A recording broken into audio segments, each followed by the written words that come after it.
We'll be airing the second part of GB News' exclusive interview with Suella Braverman, her first since bowing out of the Tory leadership race. It's the right thing for me to bow out, hopefully gracefully, at this stage. She's also discussed who she's backing. Will you back now? Oh gosh, I don't know. And why the Tories were toast. We lost fundamentally because people didn't trust us anymore on the big issues like immigration and taxation. And finally, as a judge overturns a decision that forced a young girl, Sudikisha Thirmalash, into end-of-life care, I will be speaking to her family about her wish that was never granted, to die trying to live. State of the Nation starts now.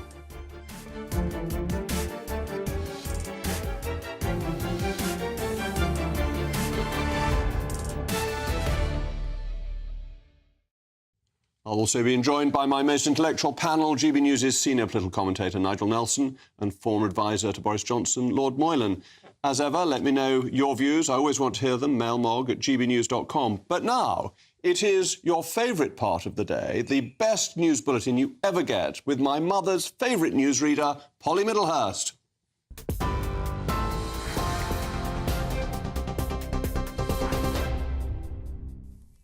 Jacob, thanks very much indeed, and good evening to you. Well, the top story from the GB newsroom tonight is that there are concerns that content on some social media accounts stoked unrest across the UK following the stabbing of 3 little girls in Southport on Monday. Online accounts were reportedly urging people to wear masks and meet up in town to deliberately cause unrest. Well, earlier on, the Prime Minister responded to that and he issued a warning to social media companies after misinformation spread online about the identity of the attack suspect. So Keir Starmer announced he's forming a violent disorder unit, giving police officers more power to tackle the mobs. The community of Southport had to suffer twice. A gang of thugs got on trains and buses, went to a community that is not their own, a community grieving the most horrific tragedy. Meanwhile, in another development today, a Section 60 order is in effect in Southport tonight. Following disorder there earlier on this week, it grants police greater stop and search powers. That order active until 6 o'clock tomorrow evening and means additional officers will be on the streets. Well, earlier, a teenage male charged over the mass stabbing was named as Axel Ruda-Cabana.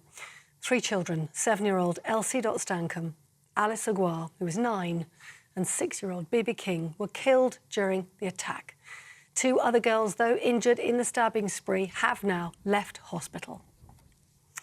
Well, on to other news this evening, and the BBC says it's considering legal action to claim back some of its payments to the former newsreader Hugh Edwards. The Director-General Tim Davies says the organisation's looking at options after the 62-year-old pleaded guilty yesterday to 3 counts of making indecent images of children. Mr Edwards was the BBC's highest-paid newsreader before he resigned in April, earning more than £475,000 in the last year. More than 20 people were freed today in the biggest prisoner swap between Russia and the West since the Cold War. Among them are US reporter Evan Gershkovich and Vladimir Kara-Murza, who's a British-Russian citizen. In return, at least 8 Russian nationals expected to be returned to Russia, including several with suspected ties to Russian intelligence. And the good news today is that the Bank of England has cut its base rate of interest to 5%, marking the first reduction since March 2020. The rate had been held at 5.25% since August last year, which was in fact the highest level since 2008. It comes as new data suggests the cost of living crisis is easing somewhat, thanks to inflation cooling off. And those are the latest GB News headlines for now. I'm Polly Middlehurst. Now let's get back to Jacob. For the very latest GB News direct to your smartphone, sign up to News Alerts by scanning the QR code or go to gbnews.com/alerts.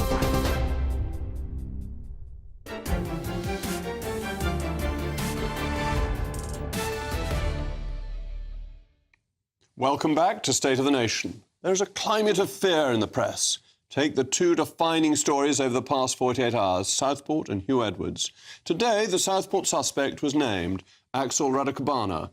But the refusal to release his name fuelled erroneous speculation, which led to the riots both in Southport and in London last night. This is not the fault of the police. This is an issue that lies with the law. Under our current laws, it is the default position of the state to keep minors anonymous when arrested. But it is time for this to change in certain circumstances. Surely anyone arrested under suspicion of murder, such a serious crime, over the age of 16 ought to be named. There is a growing public feeling that our institutions are not being honest with them. We now know that part of the reason we saw these riots was that people were under the impression the suspect was an Islamist. So an environment of secrecy and obscurity increases tension and disorder. Free speech is a great cleanser. Similarly, in the case of Hugh Edwards, we see the culture of fear that exists in the press, which mainly lends itself on two judgments, Cliff Richard and Bloomberg. Both cases ruled that a suspect must have a reasonable expectation of privacy. While the Cliff Richard case was one in which the police behaved badly, the Supreme Court ruling effectively imposed a blanket ban.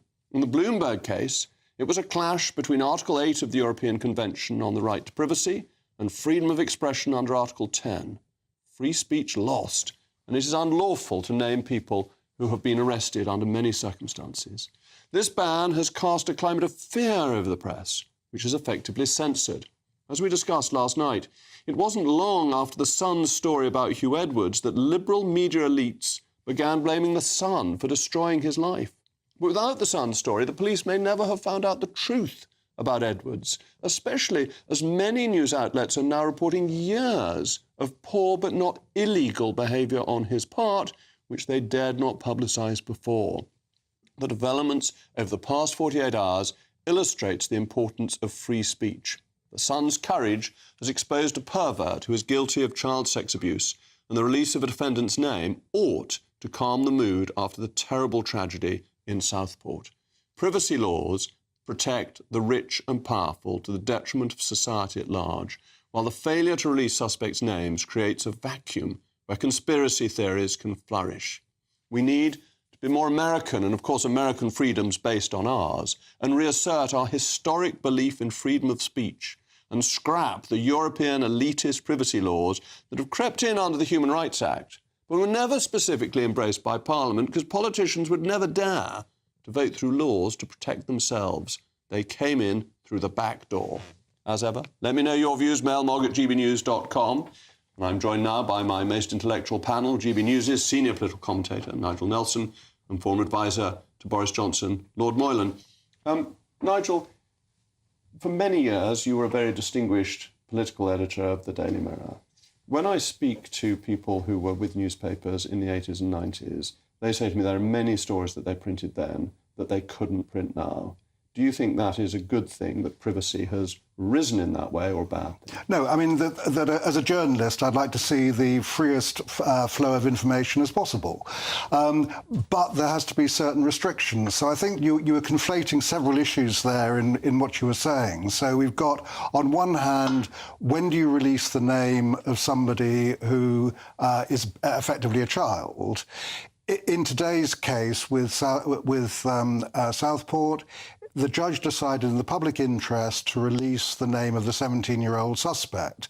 That is right. So I'm on your side when it comes down to doing that. The question is, who makes that decision? And how quickly you do it? Yes, I mean, obviously... If it had happened 2 days ago, we may not have had the riots. I do appreciate that, but there was no mechanism at that stage to go and do that. So a judge, I would argue, is the best placed person. It's the default not to name the right default for murder. I can understand if it's shoplifting or some relatively minor crime, but murder's such a serious crime. If somebody's arrested under suspicion of murder, doesn't the public have the right to know? Not automatically, no. I think that you balance these two things. Every case is different, and the important thing is that I'm worried about any kind of blanket kind of law on something. Or the Bloomberg case.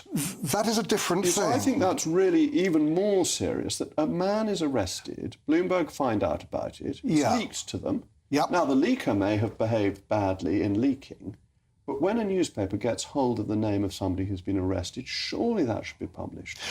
There you've got, as you point out in what you've just said, you've got two competing articles from the European Convention on Human Rights, the Article 8, which is the right to privacy and family life, Article 10, which is the right to free expression.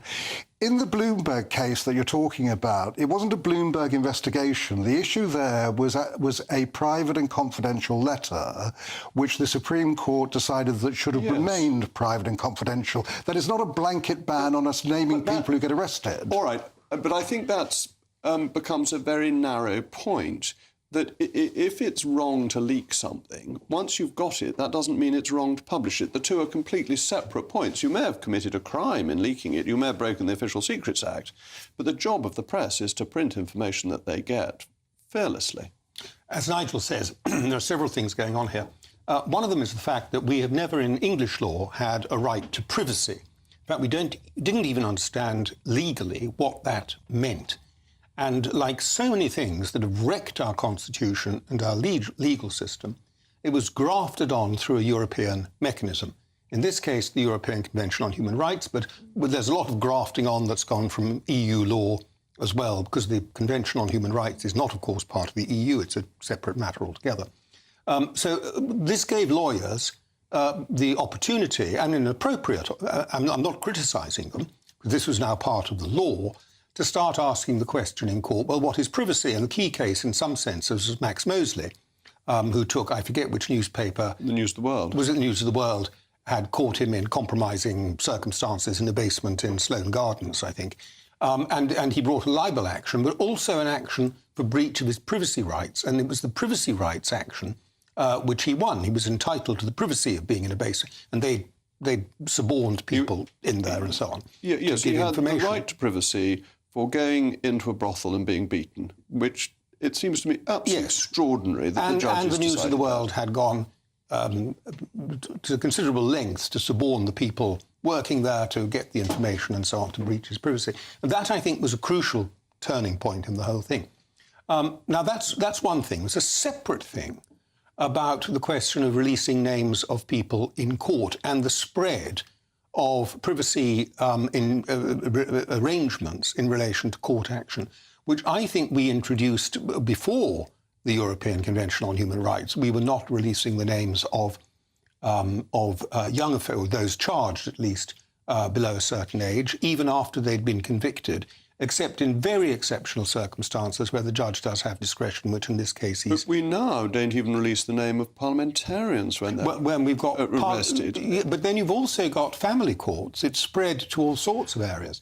So in the old days, I remember, when your father was editing newspapers, you did know the name of the vicar who'd been caught with the housemaid in a divorce case, and it was in the News of the World. I mean, that's what the News of the World largely consisted of in those days, was stories from the divorce courts, and so you did have those names. Now, anything like that is covered and is secret, and this, of course, makes it much easier for the government also to have privacy in courts in the name of national security and other matters that we very often, I doubt, even hear about or know that's going on.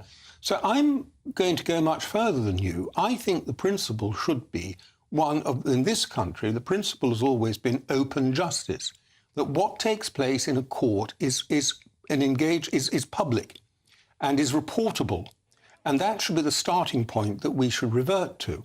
Of course, if somebody is charged and wrongly charged and they demonstrate in court that they are not guilty, or at least the prosecution fails to demonstrate that they are guilty, then they've cleared their name. And that is a public matter as well. But what about rape victims? I mean, should they remain anonymous in court? Well, I think that is another very serious question. It's a very serious question, because I think a lot of people feel that rape trials now are, the fact that you have automatic anonymity simply by raising an allegation of rape, but the person you're accusing doesn't, creates an imbalance, which some people say... Therefore, does the defendant... Some people say the solution to that... Should they have the same situation before 1988, where their names were kept secret? So some people say... Until conviction, anyway. Some people say, let's make it even more private. Let's even have more privacy I don't go as far about as it. Daniel. I think that protecting rape victims is important. Me too. And victims of blackmail is important. Yes. But I would not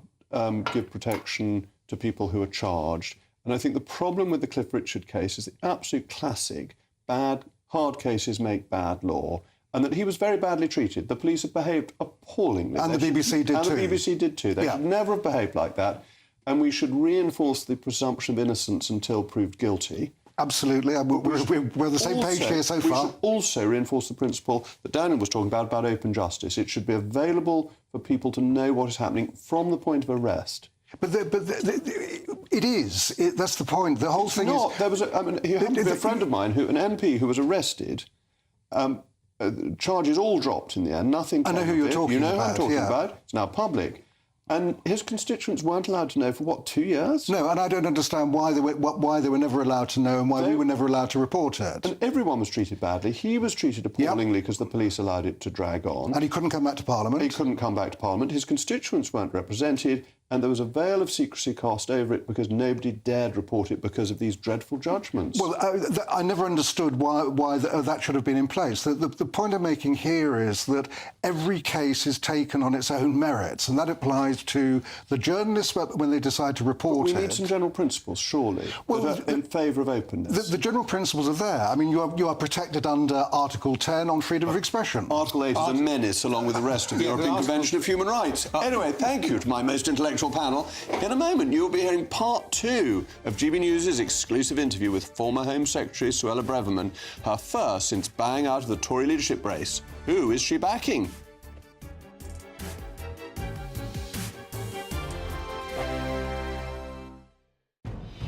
Good afternoon, Britain. Weekdays from midday. An employment tribunal has found that a senior lawyer telling a legal secretary that she looked nice created an intimidating environment and made her feel violated. Well, she's won her sexual harassment suit, so is saying someone looks nice acceptable in the workplace anymore? Well, joining us now to debate this is political commentator Christine Hamilton, who thinks it should be, and author and journalist Rebecca Reid, who thinks making comments like these are unnecessary. OK, Rebecca, why is it unnecessary to tell your colleague they look nice? Well, how somebody looks at work shouldn't be particularly important or relevant. But I think my issue here is that it's used as a sort of dismissive way to make women feel silly for complaining about things. Like, oh, it's just saying you look nice. Why does it matter? But we all know there are different ways of saying things. And if you are an older man in a position of power, looking a woman up and down and saying, oh, you look nice, in a lascivious tone, which, as far as we know, is quite possibly what happened, that's not acceptable. That's not workplace appropriate, and it would make somebody feel uncomfortable. Christine, she's right, Rebecca, isn't she? It depends how it's said. If you've got someone who's sleazy saying, oh, you look nice, you're going to be a bit off-put, aren't you? Yes, we don't know whether this was said in a lascivious tone or not. And as far as I can see this particular case, the boss went too far and he did a lot of other things as well. But what worries me is that the tribunal has ruled that just saying you look nice could be included as sexual harassment. Now, I think that is ridiculous. Realistically, women don't make these accusations for fun. Women don't make these accusations to be difficult. They do it because they've been made to feel unsafe or unable to work in a certain place. GB News, the People's Channel. Weekdays on GB News. Wake up to breakfast every day from 6 a.m. Followed by Britain's newsroom at 9:30. At noon, it's Good Afternoon Britain. Followed by Martin Daubney from 3 p.m. Only on GB News, the People's Channel, Britain's news channel. I'm Christopher Hope. From pop stars to politicians, I'll interview anybody in a pub who's got a political opinion. Join me every Friday on Spotify, Apple Podcasts, YouTube or gbnews.com, or wherever you get your podcasts. This is GB News, the People's Channel. Every Saturday, 10 till 12, we'll bring you all of the news that you need to know. We'll also remind you that there is so much to smile about. It's my favourite time of the week. I get to relax, enjoy some light-hearted stories, and let Ellie teach me about fashion too. That's Saturday Morning Live, every Saturday, 10 till 12. Only on GB News, Britain's news channel.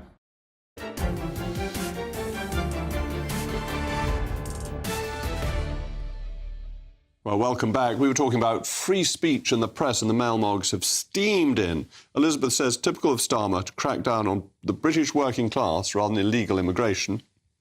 Peter, so Starmer's acted quickly against so-called thugs. Pray tell me, what's he done to smash the gangs? I think we know the answer. Nothing. And Neil, Violent Disorder Unit, another Kia Quango, whatever next. This government will bury itself alive under the weight of these useless quangos. Well, they can't tell a waltz from a quango, as they say. Now, the moment you've been waiting for, your breath has been duly baited. Part 2 of GB News' exclusive interview with former Home Secretary Suella Braverman, her first since bowing out of the Tory leadership race. Did you decide at the weekend? Was it a chat with your husband? Over the weekend, really. I mean, listen, I've already run in one leadership contest. I know what it's like, and it's a very enjoyable process. I thoroughly enjoyed doing it last time, and I wish all the candidates the best of luck. I'm sure it's going to be a fascinating debate and competition, but it was the right thing for me to bow out, hopefully gracefully, at this stage. And so is it the reality of not having enough support? I mean, was it Priti Patel going earlier? Was she the voice of the right? Robert Jenrick? Because the right is always split in Tory party leadership campaigns, and you probably felt they've gone early and I can't, because you beat your guys last time. Forgive me.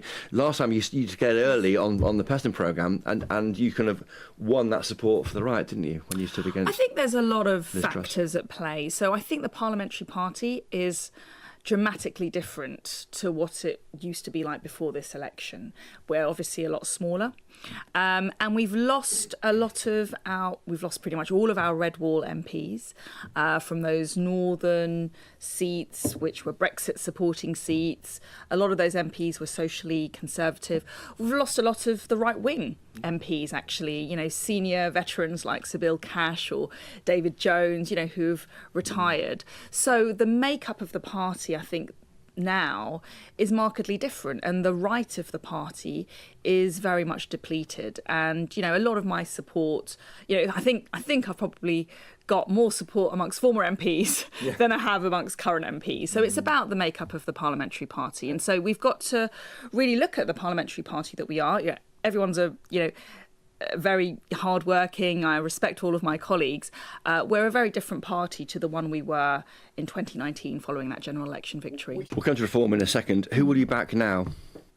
Oh gosh, I don't know. If I'm honest, I'm going to back a leader who can provide our voters with hope and an inspiring vision, can deal with immigration and the European Convention on Human Rights with credibility and legitimacy, who has some big answers on rejuvenating conservatism.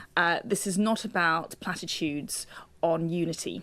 We've seen quite a few of the candidates preach unity, and we were united under Rishi Sunak, and that didn't work. Unity is a necessary but sufficient requirement for success of our party, and we need actually a doctrine. We need a guiding philosophy, which we've lost over recent years. So on immigration, restoring our track record as a low tax party, restoring our voice as being the party of the family.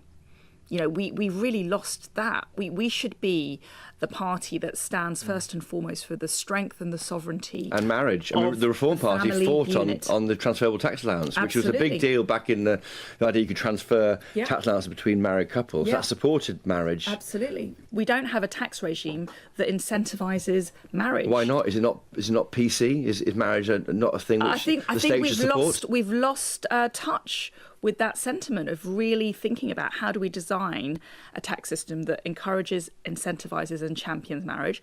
We've never really put it at the forefront of any policy discussion, and we've got to. And its corollary is home ownership, of course. We've got a demographic problem in this country of not having enough people settling down, owning a home, and thereafter having children. And, that poses many, many long-term structural problems for the country, economically, socially, politically. So being the party of family, whether it's reforms to our tax system, whether it's how we support some of the poorest families on welfare. I've been calling for scrapping the 2-child benefit cap, for example, how we provide better childcare, how we look at maternity, paternity leave policies. We should have a comprehensive programme that supports the family. We should be looking at how we reform our industrial model. We need to ensure that jobs, good quality, well-paid jobs in manufacturing are available to some of the deprived parts of our country, so that levelling up becomes more than just a slogan. If I can just go backwards briefly and look backwards, why did your party lose the election? We lost fundamentally because people didn't trust us anymore on the big issues like immigration and taxation. And we've got to be very honest about that. But I think there's a further reason. Our failure opened the door for another right-wing party to arise in the form of reform. With easy solutions, one in, one out on net migration. Yes. I mean, you'd have looked at it as Home Secretary and thought, how on earth does that even work for a big economy? Yes, but I mean, we weren't even trying on illegal migration. I mean, my battles have been well chronicled inside government, and then outside government tried to campaign for cutting immigration. But we didn't, even at the time of the election, commit to a number. I know the most we could muster was a cap on immigration, but that felt half-hearted because, by that point we'd lost credibility. So we tried to campaign as right-wingers, but we had governed as, socialists really on taxation and immigration. People didn't believe it, and that's why they gave us a good drubbing. Lost its way on what it believes in, going back to what we said at the beginning. Yeah. Was Rishi Sunak up to being Prime Minister? Listen, I think Rishi Sunak had a really difficult inheritance, and I think that he, again, MPs united to install Rishi Sunak. So, we have to take responsibility. Because you backed him famously. I backed You brought Rishi all your Sunak. support to it, in that deal you did, whatever it was, on that Sunday night. So I take responsibility. Rishi Sunak, his agenda was delivered pretty much without hiccup. Everything that Rishi Sunak wanted, he got. So, whether it was his smoking ban, whether it was the Windsor Framework. Never got that, though. He got it through Parliament, the first stage of Parliament. Yes, but it wasn't passed into law. No, exactly. But he got the key vote was passed. It wasn't obstructed by Tory rebellion or, critics. So essentially it was lost as soon as he became leader, because he never reversed that 20% poll lead, did he? He became leader. The parties. And you're very understanding of him, I think, more than I thought. Well, listen, I think we've got to be dispassionate and fair, and things are not black and white, and they're not all good or bad. There's good and bad about people's leaderships, and it's a very hard job. And increasingly, I saw up close how hard he worked. And he was a very, But he blocked your plans on net migration, didn't he? Let's not relitigate all this. Yeah, exactly. He was a really hard worker. He threw himself into the role. He was very good at, opening up the office of Number 10 and bringing people in. He really did try to overcome some of the divisions in the party. Ultimately, his agenda, which we all united around, failed upon its test with the electorate. I mean, just finally on Brexit, because Brexit was a power transfer back from Brussels, where a third of our laws were decided, unelected by unelected officials broadly, to the UK. It was a power given to your party, which I think your party failed to measure up to, which failed to do anything with, frankly. I think you're right. Unfortunately. So it was a restoration. I call it a restoration of power and sovereignty back to the UK Parliament and UK parliamentarians. The buck no longer stopped with Brussels, it stopped with us. And you can see that play out on the debate on migration. We could no longer blame the EU for unprecedented levels of immigration. We had to take the blame ourselves because this was on our watch. It was within our gift. That's why they're crossed. We designed the points-based system very quickly after our exit from the EU, and we used it in precisely the way the voters did not want. We used it to increase the number of visas issued and reach a record level in 2022 of over 1 million work and study visas issued. This was before I was Home Secretary. So Boris Johnson did that.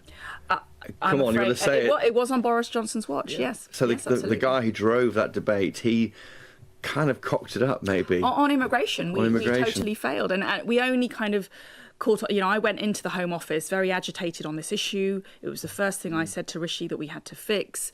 Again, I don't want to go over I know, it, but and ultimately we didn't fix it in time. There was a deal done, and we didn't fix it in time. I wasn't able to fix it in time.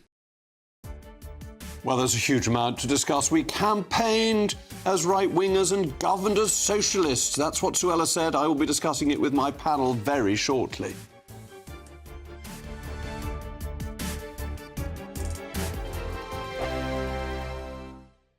Hello, good evening. Welcome to your latest GB News weather update brought to you from the Met Office. Warm and sunny for many of us into tomorrow. Some further heavy downpours, though, across eastern England at first. And through this evening, we could still see some heavy downpours. Into Friday, though, we will see a weather front arrive from the northwest. That's going to introduce much fresher air. But before then, still a fairly muggy night to come. And as I said, it's a risk of thunderstorms first thing this evening across eastern areas of England. But those should die down as the night goes on. So a dry night for many of us, but still feeling quite humid and muggy, as I mentioned. Temperatures quite widely in the mid to high teens across England and Wales. A little bit fresher further north, but still fairly mild for the time of year. Now, into Friday morning, there'll be some wet weather arriving into the far north and west, spreading into parts of western Scotland, bringing cloudier skies, some outbreaks of quite heavy rain. The winds will also start to pick up. It's a southwesterly breeze on Friday morning. Eastern areas of Scotland, northeastern England, though, still a bright start. Temperatures already 16 or 17 degrees by 8 o'clock. Another warm and sunny start to the day across Wales, many areas of England, but it's in the southeast where we've got that risk of some further heavy downpours through Friday morning. They won't be quite as widespread as we're expecting through the rest of today, however. And then once they clear away, for many of us, it will be a dry and sunny afternoon. However, wet weather is spreading into parts of Northern Ireland, much of Scotland. We could see some quite heavy outbreaks of rain through Friday afternoon. Turning a bit fresher behind this band of rain, but ahead of it, still quite a humid feel. Temperatures widely in the mid to high 20s. Now, on Saturday, that band of rain sinks into southeastern areas, so there's potential for some quite heavy rain across southern areas of England and the southeast, particularly as we head into Saturday afternoon. Further north, dry across northern England, some showers though across the north and west. Into Sunday, it looks a bit drier across eastern areas of England, but there will be further wet weather spreading in from the south and west and temperatures staying around average. I'm Andrew Pearce. This is GB News, the People's Channel, Britain's news channel. Mark Dolan tonight is your weekend dose of news, debate and entertainment.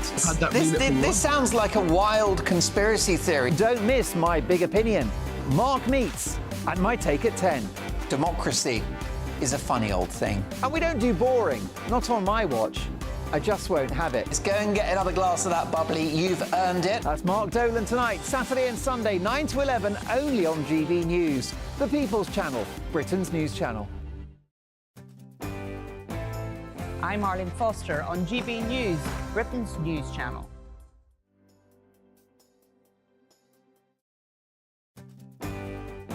I'm Bev Turner. Thank you for joining us on GB News, the People's Channel, Britain's news channel.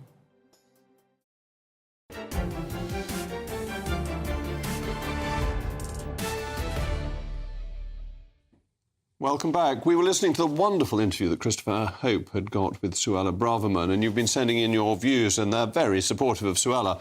Annie says Suella must stay in the Conservatives to represent and fight for us Conservative Party members who agree with her. I agree with Annie. Less so with Bob. Bob says Suella says all the things that normal British people are thinking. That's fine. Don't agree with this so much. She is wasting her time in the Tory party as they're all leftists. Well, I'm not a leftist, and I'm still in the Tory party. Along with Labour, she needs to go back to reform now. And Frank, Suella stands for all that being British is. She needs to be Conservative leader, and people once again vote Conservative. Well, Christopher Hope's interview covered a good deal of ground with the former Home Secretary, everything from the Tory leadership race to why we lost the general election to failing the electorate on the issue of immigration. So joining me now to discuss this is my most intellectual panel, GB News' senior political commentator, Nigel Nelson, and the former advisor to Boris Johnson, Lord Moylan. Daniel, I'm going to come to you first with this amazing charge that Suella made, that we campaigned as right-wingers and governed as socialists. That's a terrible failure and indictment. Well, it's a very stark way of putting it, but the truth is, when you do look at what the government was doing, broadly, having got Brexit done, and, if you like, having got COVID out of the way, it's very difficult to distinguish between what they were doing and what Sir Keir Starmer's government is currently doing. And one of the interesting things about Starmer is how desperately unradical and conservative in some ways he is, when radical action is probably what the country needs to address some of the issues. And we govern very much like the Labour Party in power. In addition to the problems she made, the political problems of immigration and taxation that she referred to, I'd say there was something else, which was that we failed the voters' test of what I call ordinary competence. I mean, they expect the government to be competent, but we were not doing that. You know, people couldn't get GP appointments.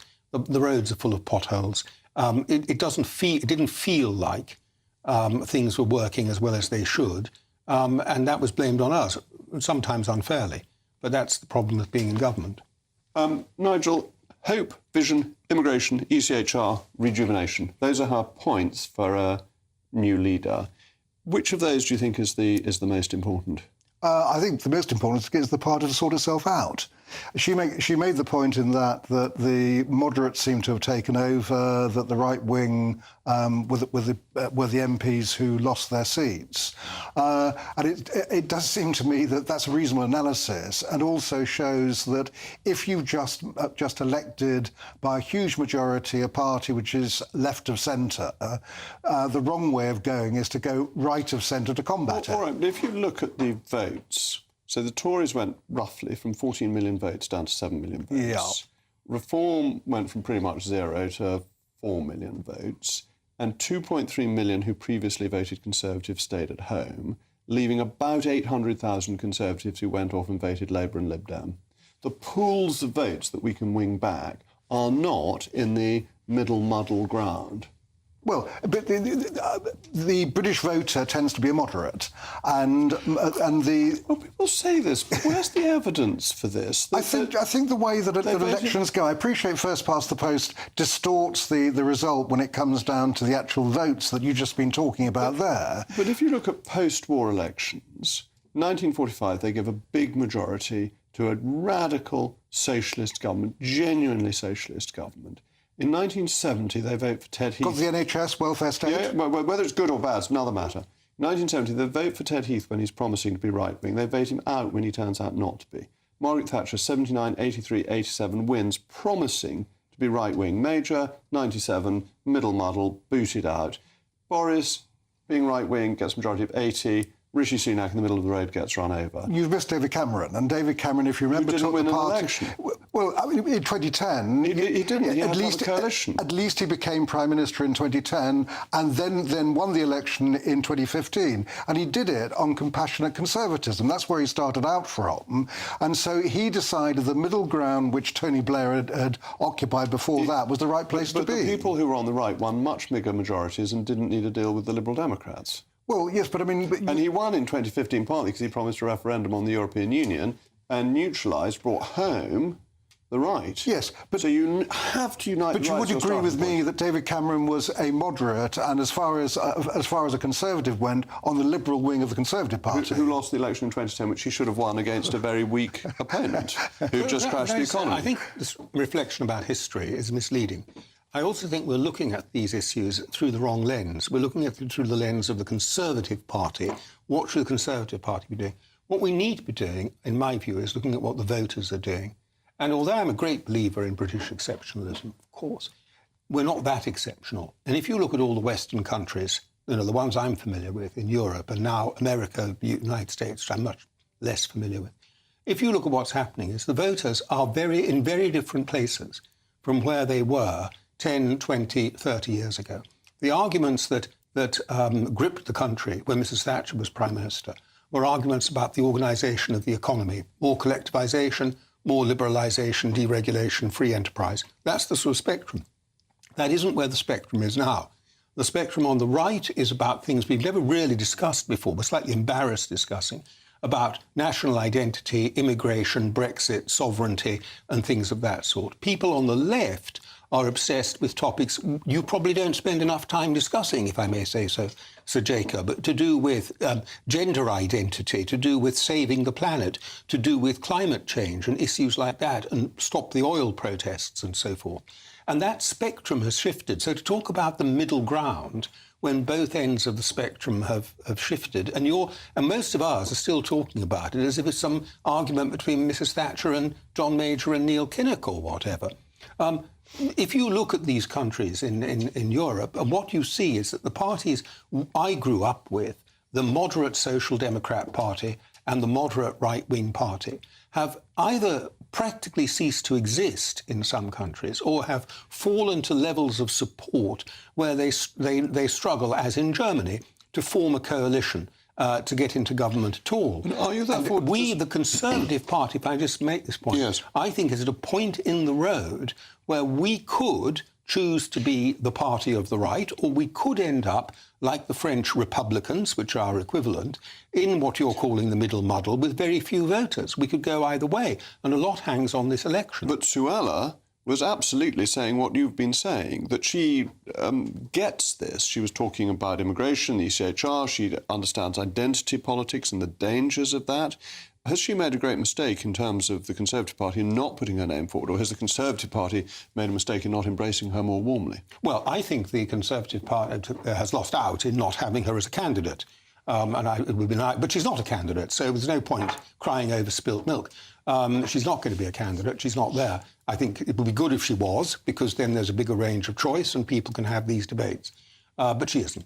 But I do think that's what is at issue here for the Conservative Party, which is my party as it is yours. I want it to be successful. And my worry is that people aren't discussing it in those terms. They're talking about it as if it's all about, the views of 121 people and what they think of themselves. Where are the voters in all of this? Nigel, do you think Suella is basically a member of Reform rather more than of the Conservative Party, and that she would be more comfortable there? The answer is yes, and she did hint at that in the first part of that interview, where she was talking about that she would stay with the Conservative Party unless she was driven out by colleagues. I don't know what she meant by being driven out by colleagues, what that would constitute, but it sounded to me that the driving out bit was when she would go to Reform.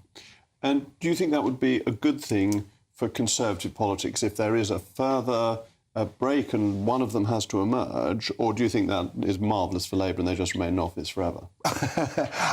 Her argument would be there isn't room in British politics for two Conservative parties, so at some point Reform and the Conservative Party have come to an accommodation. Have to come together. And she made two other points, one about trust and the other about the unity. Do you think unity is a consequence of success or a harbinger of success? I think that we know that the great cliche, united parties don't win elections. Disunited parties don't win elections. So the unity bit is the important precursor for everything else. All right. I'm sorry we've run out of time, but thank you to my most intellectual panel. In a moment, as a judge overturns a decision that forced a young girl into end-of-life care, I'll be talking to her family about the wish she was never granted, to die trying to live.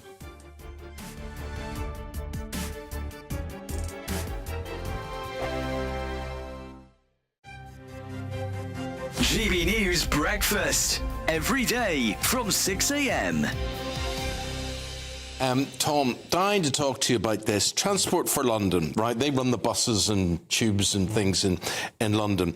And they've got £2.5 million. £2.5 million, which they're going to spend on what? Diversity training. I dare say they've probably got plenty of it already. But let me tell you something. I sit on a board of a company and I was diversity trained recently. Oh, really? Yes. Oh, really? And I must admit, What was that like? Well, I tell you, it was like stating the bleeding obvious. Yeah. Right? So you sit there and you say, well, why would I do that? Or why would I treat someone like that? I wouldn't do that in the first place. I don't need to be trained in this. And you just sat there for 6 hours while people told you the obvious. But what do you think of spending that amount of money for Transport for London? It's crazy because, on the one hand, do we need this diversity training? The TfL is an incredibly diverse workforce already. The idea that there are barriers to entry there doesn't seem to make a lot of sense. Also, as you say, these things are commonsensical, really. And to the point, sometimes they can become problematic because they're not just saying, you know, be open and tolerant of people and so on. It's actually preaching a more kind of divisive sort of rhetoric to people, which can be a big problem in the get your workplace. diversity training from your boss or somebody, don't you? Somebody pulls you up and says, you don't talk to people like that. This is how you talk to them. That's it. Done. It should be that spend simple. 6 hours in front of... And I know that in the grand scheme of things, £2.5 million is kind of money down the back of the sofa. But at the same time, my local tube station just closes early on random nights of the week because of the fact that they haven't got enough staff. 4 years ago, there were 655 people at City Hall earning over £100,000 a year. People might argue that's 655 too many. There are 1,100 now. 4 years later. 1,100. Actually, 1,142 to be precise. The People's Channel. I'm Patrick Christie's. Every weeknight from 9, I bring you 2 hours of unmissable, explosive debate and headline-grabbing interviews. What impact has that had? We got death threats and the bomb threats on. As time passes, she could have saved Storm. You made my argument for me. My guests and I tackle the issues that really matter, with a sharp take on every story. Went everywhere. Something practical could be done. Or I can become something different. Patrick Christie's tonight from 9 p.m. only on GB News, Britain's news channel. Are the newspapers getting you down? My wife didn't divorce me that month. Struggling to separate the wheat from the chaff? I know that it's a bit of a circus at the best of times. Well, don't worry, Headliners has got you covered. We'll take the burden of reading the day's news, and if we get depressed, who cares? It's an occupational hazard, frankly. That's Headliners on GB News from 11 p.m. till midnight, and the following morning, 5 till 6 a.m. on GB News, the comedy channel. Nah, just kidding. Britain's news channel.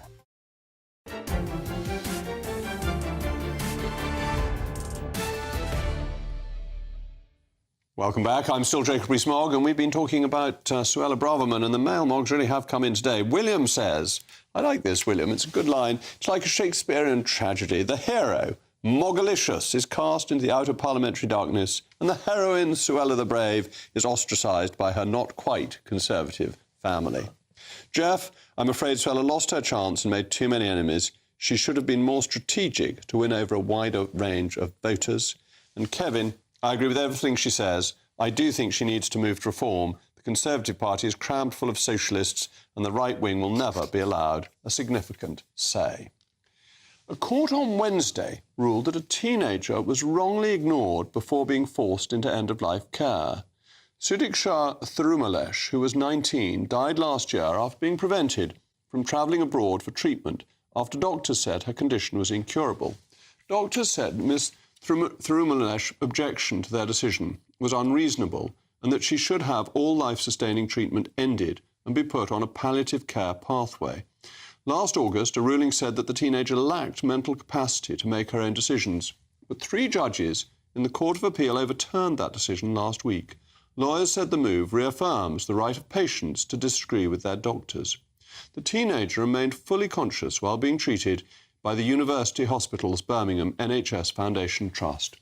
Well, to discuss this tragic case, Sudiksha's father, Thirumalesh, and brother, Varshan, join me now. Thank you so much for joining me in these desperately sad circumstances that Sudiksha was so brave, and then the court last year just overruled her. You must still feel so upset about that.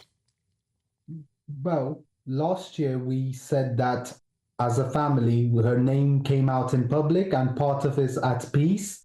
But this year we can go on to say that we are wholly rejoicing this moment because the capacity issue was overturned by the system, and we are very thankful for that because that was the goal. Because when she was hospitalized, the doctors, they all came in different streams of bubbles, and we tried to make sure that we did not burst anyone's bubbles at the end of the day, and we can rejoice this moment. And this is very important for other people who may find themselves in a similar position, that they will be able to make decisions about their own care with the support of their families, rather than there's sometimes arrogance of the medical profession who think that they know best. So you must be, I hope, very reassured by this judgment that Sudiksha has achieved something for other people.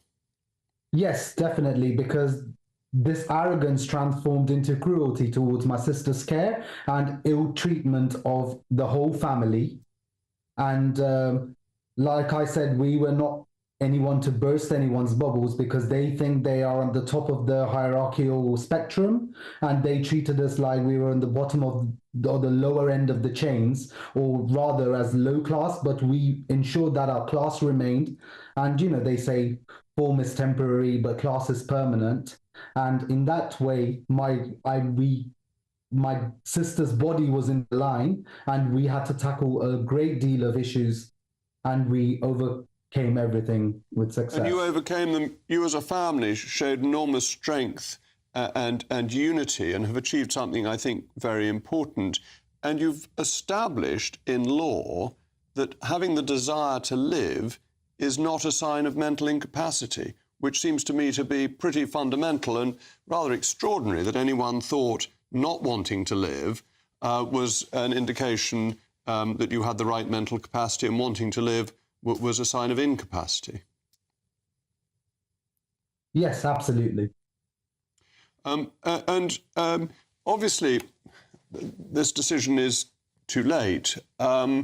You felt it was still worth taking the case. You didn't feel at any point that you should retreat from the courts and just leave it. So it must have been a great burden for you as you were mourning to carry on through the courts. Definitely, because at the end of the day, we were not ill-treated by the justice system, but we were ill-treated by the doctors, and that was in turn pressurizing the justice system, and that was rightly diagnosed by our family. And we had to make sure that we carry on with our battle to ensure that, you know, justice prevails. And justice has prevailed. Has the hospital suggested it might take this further to the Supreme Court, or do you think this is the final judgment? Well, we are not aware of this because we got our justice at the last, and I don't know what their decision. And how do you feel about the hospital now? Are you able to forgive them for what they did, or do you still feel that they haven't learnt their lesson and behaved very badly and haven't improved in their approach? But I would still strongly condemn their actions from the past, because I'm sorry to say it's either they've left their it's either they left their pea-sized brain in the backyard, or they've left their petal-sized brain elsewhere. But either way, the approach towards my sister needs to be condemned, and we are going forward with that. Thank you. Yes, and you must be so proud of your sister and the courage that she showed, and has done something important for society at large, particularly as the discussion is now developing about helping people end their lives, the assisted suicide debate. And your sister stood up for life, which is that most precious of all things.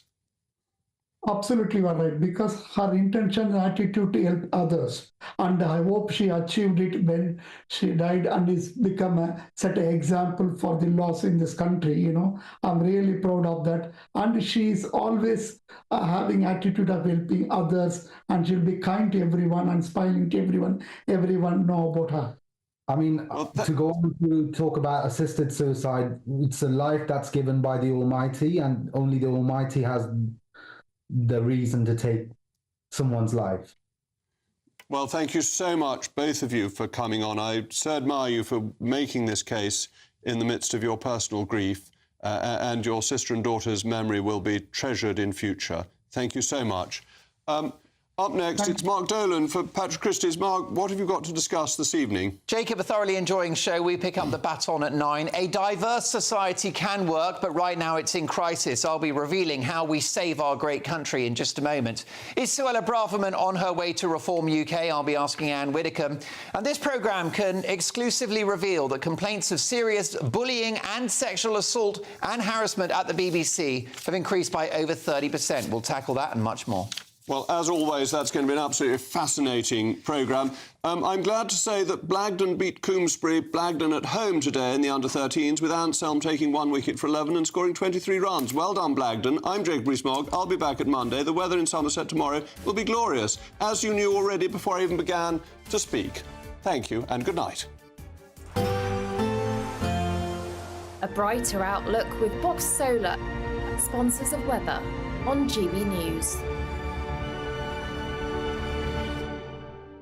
Hello, good evening. Welcome to your latest GB News weather update brought to you from the Met Office. Warm and sunny for many of us into tomorrow. Some further heavy downpours, though, across eastern England at first. And through this evening, we could still see some heavy downpours. Into Friday, though, we will see a weather front arrive from the northwest. That's going to introduce much fresher air. But before then, still a fairly muggy night to come. And as I said, it's a risk of thunderstorms first thing this evening across eastern areas of England. But those should die down as the night goes on. So a dry night for many of us, but still feeling quite humid and muggy, as I mentioned. Temperatures quite widely in the mid to high teens across England and Wales. A little bit fresher further north, but still fairly mild for the time of year.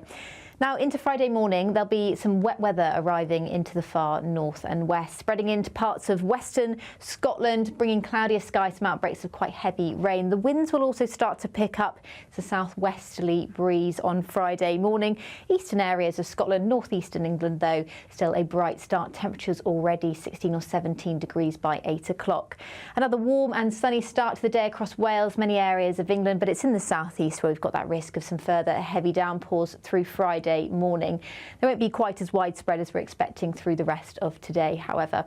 And then once they clear away, for many of us, it will be a dry and sunny afternoon. However, wet weather is spreading into parts of Northern Ireland, much of Scotland. We could see some quite heavy outbreaks of rain through Friday afternoon. Turning a bit fresher behind this band of rain, but ahead of it, still quite a humid feel. Temperatures widely in the mid to high 20s. Now, on Saturday, that band of rain sinks into southeastern areas, so there's potential for some quite heavy rain across southern areas of England and the southeast, particularly as we head into Saturday afternoon. Further north, dry across northern England, some showers though across the north and west. Into Sunday, it looks a bit drier across eastern areas of England, but there will be further wet weather spreading in from the south and west and temperatures staying around average. Looks like things are heating up. Boxed boilers, sponsors of weather on GB News.